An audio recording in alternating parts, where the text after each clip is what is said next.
particle is projected at 60 meters per second at an angle theta to the horizontal.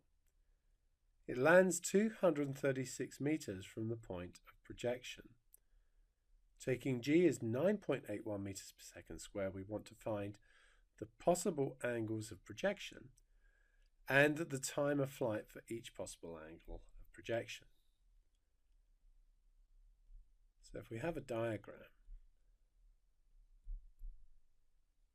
we know that the projection is at 60 meters per second. The angle we don't know. The path would be like so. And as always, we need to resolve. So we're going to have 60 cos theta this way and 60 sine theta in this direction. The acceleration due to gravity is 9.81 and is of course vertically downwards. Now what we're saying in the first part of the question is that there could be two possible angles, or possibly more, and we'll have a look at that and see if we do find more than one possible angle of projection. If we consider the horizontal motion, then 60 cos theta times t, where t is the time that the projectile is in the air, must be equal to the horizontal distance covered.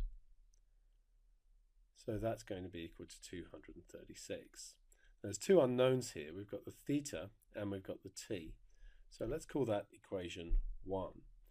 And then let's consider the vertical motion. When it lands here, y is equal to 0. So if we use s equals ut plus a half at squared, that means that 60 sine theta times t, take away a half times 9.81 times t squared is equal to 0. And we could factor that into t, and 60 sine theta take away a half times 9.81 times t equals 0. Now clearly this is when we're at the beginning here, and so the one we want is that t is going to be 60 sine theta over a half times 9.81. Let's call that one equation 2. If I now substitute equation 2 into equation 1, I get 60 cos theta times 60 sine theta over a half times 9.81 is equal to 236.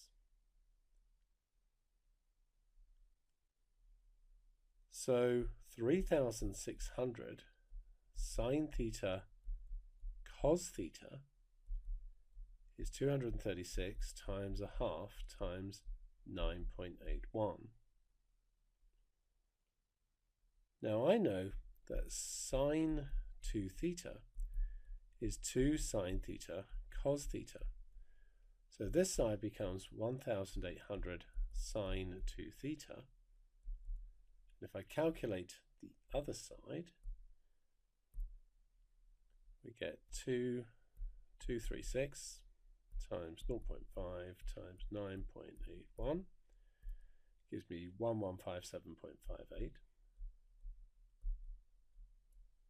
And so sine 2 theta is going to be 1157.58 divided by 1,800, which is 0.6431.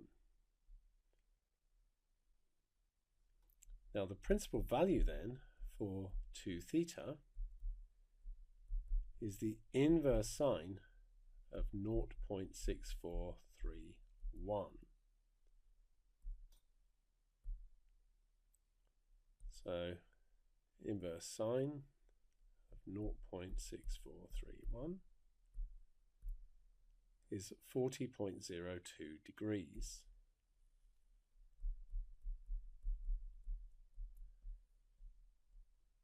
Now we know that sine is positive here and here. So we've got this one and this one. And so 2 theta is equal to 40 degrees. Let's just go to the nearest degree, or 140 degrees, which means theta is 20 degrees or 70 degrees. Now, from the first part of the question, we worked out that the time of flight was this, and that the possible angles were this. And so for the second part of the question, all we need to do is calculate with each of those angles. So we've got 60 sine 20 degrees over a half times 9.81. And so we've got 60 times sine 20. Put that over 0.5 times 9.81. That gives me 4.18 seconds. And then we'll do the same thing with 70 degrees.